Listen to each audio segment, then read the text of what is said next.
Bom, continuando com psicologia e mediunidade.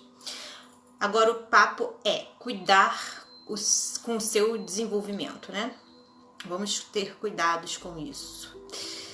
Bom, o livro fala o seguinte: Allan Kardec afirma que o Livro dos Médiuns contém ensino especial dos espíritos sobre a teoria de todos os gêneros de manifestações, os meios de comunicação com o mundo invisível, o desenvolvimento da mediunidade, as dificuldades e os tropeços que se pode encontrar na prática do espiritismo.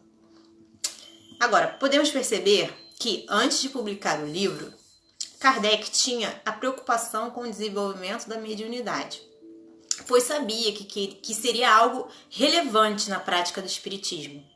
É também importante acrescentar que ele considerava o desenvolvimento factível quando havia rudimentos na faculdade ou da faculdade, isto é, quando o indivíduo observasse sinais de sua existência mais ostensiva. Ostensiva, quando ele fala assim, ele quer dizer que é muito forte essa faculdade na pessoa, ok?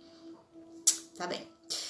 Para ele, Kardec, o exercício sério levaria ao desenvolvimento das faculdades mediúnicas, principalmente da psicografia. Desenvolver alguma coisa é fazê-la crescer na forma, na quantidade e no conteúdo, através da própria natureza, ou por estímulos que acelerem o processo. Com respeito à mediunidade, os meios se dão através do exercício contínuo e sistemático. É preciso, como bem colocou Allan Kardec, que haja rudimentos da faculdade para que ela se desenvolva. É no exercício de suas modalidades que o indivíduo descobrirá qual dos tipos de mediunidade possui.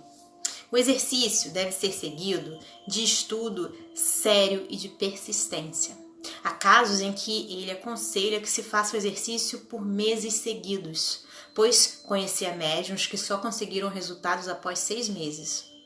Antes de iniciar o desenvolvimento da própria mediunidade, deve a pessoa questionar-se qual o objetivo em fazê-lo, tendo em vista a necessidade de inserir seu possível sucesso no sentido que pretende dar à própria vida.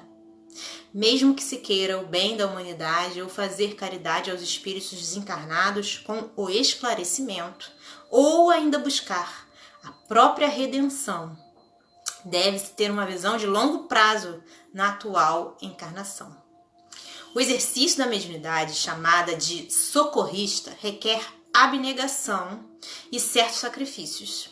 É importante que o candidato a tal posto meça antes suas possibilidades para não se culpar adiante quando descobrir que não era aquilo que queria para si.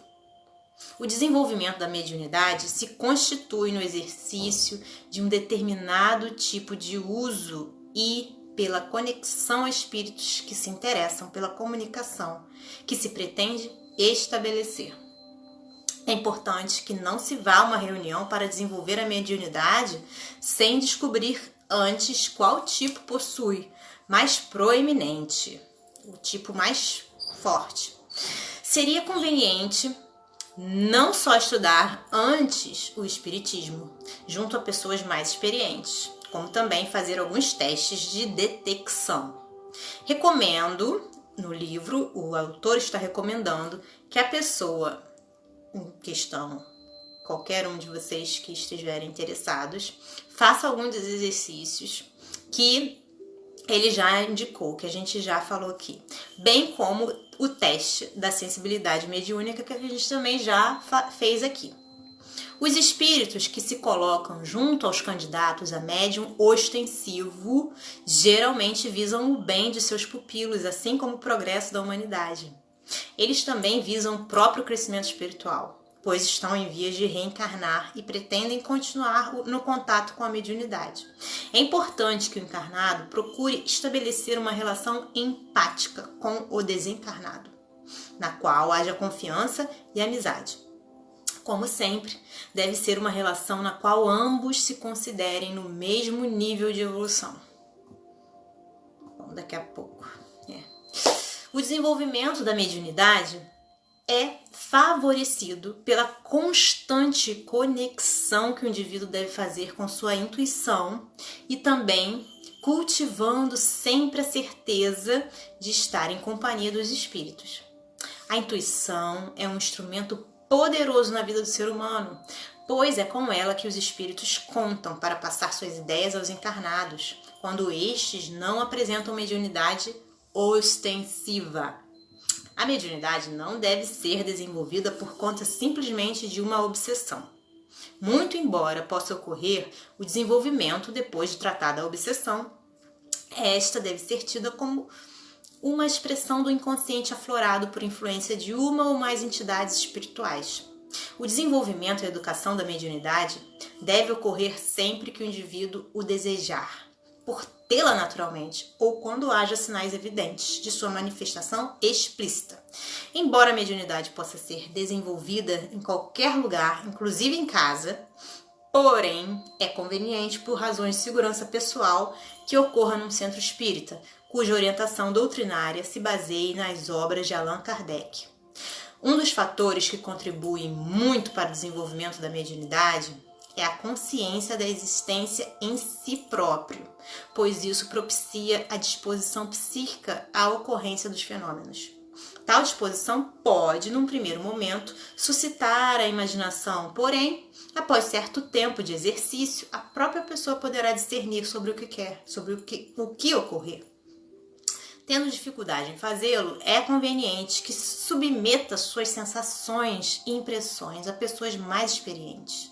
São fatores que facilitam o desenvolvimento harmônico da faculdade mediúnica os seguintes: disciplina em fazer certos exercícios ligados ao desenvolvimento, fazer os mesmos exercícios todos os dias no mesmo horário, preferencialmente no mesmo local, foco de atenção ao curso do próprio pensamento, buscar um local onde possa haver recolhimento sem incômodos externos, manter o pensamento voltado aos próprios objetivos, atenção voltada para suas próprias sensações, emoções e ideias, procurar integrar mente e corpo como um único sistema, a oração emocionalmente sentida, buscar manter-se em oração, rogando a Deus e aos bons espíritos a oportunidade de manter uma conexão mediúnica, o contato mais frequente e consciente com os espíritos, procurar participar de grupos que se dedicam ao estudo da mente, da mediunidade ou de questões ligadas aos espíritos desencarnados, contactar com outros médiuns, o contato frequente com pessoas que já tenham a faculdade mediúnica desenvolvida e sob controle, poderá também ser um facilitador para quem se coloque a seu lado. Mesmo que se queira obter o desenvolvimento da mediunidade, é possível que ela não desabroche na intensidade que se deseja. Há fatores psicológicos, inconscientes e espirituais que podem interferir. Os fatores psicológicos inconscientes podem promover um bloqueio que impeça o desabrochar da faculdade. O bloqueio pode ser uma proteção do próprio indivíduo à invasão de conteúdos inconscientes que poderiam lhe trazer desequilíbrios. Esse mesmo bloqueio pode se dar por medo ou insegurança, os quais podem ser eliminados com paciência, persistência e estudo. Os fatores espirituais podem estar relacionados ao processo evolutivo do indivíduo, cujo conhecimento e avaliação dizem respeito a espíritos que lhe supervisionam a encarnação. Daqui a pouco eu volto.